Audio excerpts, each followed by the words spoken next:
Police সূত্রে খবর, অধিকাংশেরই মৃত্যু হয়েছে আগুনের ধোঁয়ায় দম বন্ধ হয়ে। প্রাণ বাঁচাতে অনেকে ছাদে ওঠার চেষ্টা করেছিলেন, সেখানেও কিছু দেহ পাওয়া গিয়েছে। বড়বাজারের হোটেলের অগ্নিকাণ্ডের ফলে মৃত্যু 14 জনের ময়নাতদন্তের রিপোর্ট এসেছে। আরজিকর হাসপাতাল, নীলরতন সরকার এনআরএস হাসপাতাল এবং কলকাতা মেডিকেল কলেজ হাসপাতালে মৃতদের দেহের ময়নাতদন্ত করা হয়েছে। পুলিশ সূত্রে খবর, অধিকাংশেরই মৃত্যু হয়েছে আগুনের ধোঁয়ায় দম বন্ধ হয়ে। একজন প্রাণ বাঁচাতে হোটেল থেকে ঝাঁপ দিয়েছিলেন। এছাড়া কারো কারো দেহে আগুনে পোড়ায় ক্ষত পাওয়া গিয়েছে। বড়বাজারের হোটেলে মৃতেরা প্রায় সকলেই ভিন রাজ্যের বাসিন্দা, যদিও কয়েকজনের পরিচয় এখনো জানা যায়নি। পুলিশ সূত্রে খবর, 6 তলা ওই হোটেলের ছাদে এবং ছাদের কাছে পড়েছিল 2টি দেহ। এছাড়া 2 তলা থেকে 3 তলায় ওঠা সিঁড়িতে ছিল একজনের দেহ। বাকি 10টি দেহ পাওয়া গিয়েছে হোটেলের বিভিন্ন ঘর থেকে। আরজিকরে যে সমস্ত দেহের ময়নাতদন্ত হয়েছে তার রিপোর্ট বলছে, অধিকাংশের মৃত্যুর কারণ বিষাক্ত ধোঁয়ায় দম বন্ধ হয়ে যাওয়ায় তাদের শ্বাস প্রশ্বাসের মাধ্যমে শরীরে প্রবেশ করছে কার্বন, ফলে শ্বাসরুদ্ধ হয়ে গিয়েছে। এছাড়া কোনো কোনো দেহে পোড়া ক্ষত মিলেছে। সূত্রের খবর, হোটেলের সিঁড়িতে যে দেহটি ছিল তাতে পোড়া ক্ষত মিলেছে। মনে করা হচ্ছে আগুন লাগার পর ঘর থেকে বেরিয়ে সিঁড়ি দিয়ে পালানোর চেষ্টা করেছিলেন তিনি। আগুনে ঝলসেই তার মৃত্যু হয়েছে। এনআরএস হাসপাতালের দেহগুলির ময়নাতদন্তের রিপোর্টে কোনো পোড়া ক্ষতের উল্লেখ নেই।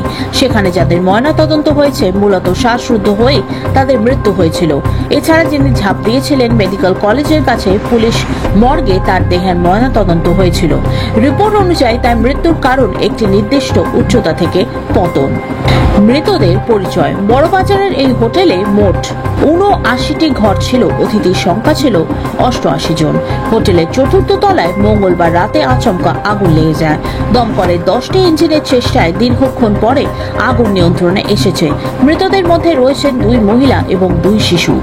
পুলিশের তরফে মৃতদের নামের যে তালিকা প্রকাশ করা হচ্ছে তা রয়েছেন বিহারের নীরজ কুমার বর্মা 29, উড়িষ্যার রাজেশ কুমার শান্তুকা 61, মনোজ পাত্র 43, উত্তরপ্রদেশের কমল নাবালগড়িয়া 36, আকৃতি নাবালগড়িয়া 22, তামিলনাড়ুর পি রিথন 3, পি দিয়া 10, এস মুথুকৃষ্ণন 61 এবং ঝাড়খণ্ডের মনোজ পাসওয়ান 40।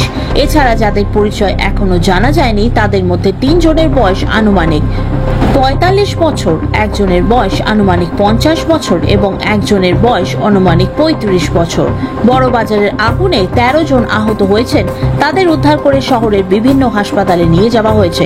প্রাথমিক চিকিৎসার পর প্রত্যেককেই ছেড়ে দেওয়া হয়েছে। কি গাফিলতি, অগ্নিকাণ্ডের পর বড়বাজারের সেই হোটেলের একাধিক গাফিলতি প্রকাশ্যে এসেছে।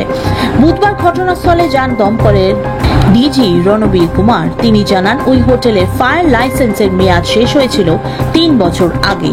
তারপর তা আর নবীকরণ করাননি কর্তৃপক্ষ। হোটেলে অগ্নি নির্বাপন ব্যবস্থা থাকলেও অগ্নিকাণ্ডের সময় তা কাজ করেনি।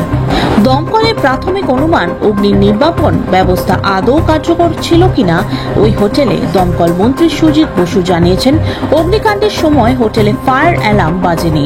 হোটেলে প্লাইউডের কাজ চলছিল, সেখান থেকেই ধোঁয়া ক্রমে ওপরের দিকে ওঠে। অভিযোগ, হোটেলের জানলাগুলো অধিকাংশই বন্ধ ছিল। কেন্দ্রীয় বাতানুকূল ব্যবস্থা বা সেন্ট্রাল এসি না থাকা সত্ত্বেও কেন জানলা বন্ধ, কেন ধোঁয়া বেরোতে পারল না, প্রশ্ন উঠছে। হোটেলের বাইরে দেখা গিয়েছে বেশ কয়েকটি জানলা ইট সিমেন্ট দিয়ে বুঝিয়ে দেওয়া হয়েছে। এই কাজের নেপথ্য কোনো কারণ ছিল, প্রয়োজনীয় অনুমতি নিয়ে এই কাজ করা হয়েছিল কিনা তা স্পষ্ট নয়।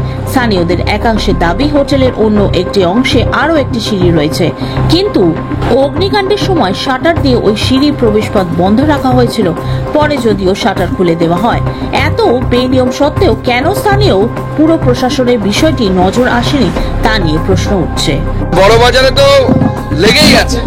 এর কারণ হচ্ছে একটা বড় নেক্সাস, যে নেক্সাস স্থানীয় থানা এবং তার সাথে সাথে রাজ্য প্রশাসন এবং কলকাতা কর্পোরেশনের যারা হর্তাকর্তা বিধাতা আছে। এই যে এখানে বার, এখানে সমস্তটাই বেআইনি। যেভাবে বার থেকে শুরু করে এবং এই যে এটা তো সাধারণ মানুষের থাকার জায়গা।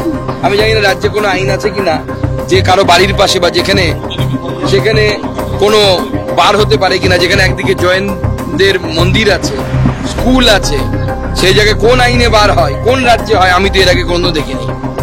কিন্তু এইভাবে বার তৈরি করে, এবং আপনারা দেখতে পাচ্ছেন যে তার উপরে আবার একটি বার তৈরি করা হচ্ছিল, এবং এই এলাকায় অবৈধ সমস্ত কিছুই, বলতে গেলে অবৈধ, ডালা থেকে শুরু করে সবকিছুই বসে, এবং সেটা জোড়াসাঁকো থানাকে পয়সা দিয়ে হয়। পরিষ্কার কথা, এর মধ্যে লুকোনো ছাপানোর বিষয় নেই। ক্যামেরা ছাড়া জিজ্ঞেস করলে পুলিশ হয়তো বলে দেবে হ্যাঁ আমরা নিতাম না। প্রথম কথা হচ্ছে 22 সালে দমকল বলছে যে লাইসেন্স চলে গেছে। এটা দেখার কাজ কার যে লাইসেন্সটা চলে গেছে, লাইসেন্সটা রিনিউ হয়নি? আমার প্রশ্ন হচ্ছে রাজ্য সরকারের কি কোনো সিস্টেম আছে? ইজ দেয়ার এনি সিস্টেম যার মাধ্যমে তারা চেক করে যে কার নেই কার আছে? না থাকলে পরে তাকে গিয়ে সেটা বন্ধ করে দেওয়া বা মালিককে নোটিশ পাঠানো, কিছু তো একটা ব্যবস্থা থাকবে রে ভাই। একের পর এক ঘটনা ঘটছে, মালিক কিছুদিনের জন্য পালিয়ে যাচ্ছে, ব্যাস সব সমস্ত সেটেল হয়ে যাচ্ছে। যা নেয়া নিয়ে নেবেন, টেবিলের তলে দেয়া নেওয়া হয়ে যাবে, মানুষগুলো মরে গেল, জীবন চলে গেল, সমস্ত কিছু ভুলে যাবে। মাননীয় মুখ্যমন্ত্রী জগন্নাথ কালচারাল সেন্টার উদ্বোধন করবেন, নাচবেন গাইবেন, পাশে নায়ক নায়িকা নিয়ে ঘুরে বেড়াবেন, সিরিয়ালের যারা অভিনেতা অভিনেত্রীদেরকে নিয়ে ঘুরে বেড়াবেন। এই তো চলছে বাংলায়। সব বাঙালির লজ্জার জন্য যে কলকাতায় একটি ঘটনা ঘটেছে, তার আজ দিল্লি পর্যন্ত পৌঁছে গেছে, যেখানে দিল্লিতে মাননীয় প্রধানমন্ত্রী এবং পুরো মন্ত্রিসভা উদ্ভূত পরিস্থিতি নিয়ে, যে পরিস্থিতি পেহেলগাঁওয়ের পর তৈরি হয়েছে তা নিয়ে সবাই বিভিন্ন মিটিং করছে। তারপরেও কেন্দ্র সরকার ঘোষণা করে দিল যে আমরা যারা মারা গেছে তাদেরকে আর্থিক সাহায্য করব। তারপরে রাজ্য সরকার ঘোষণা করে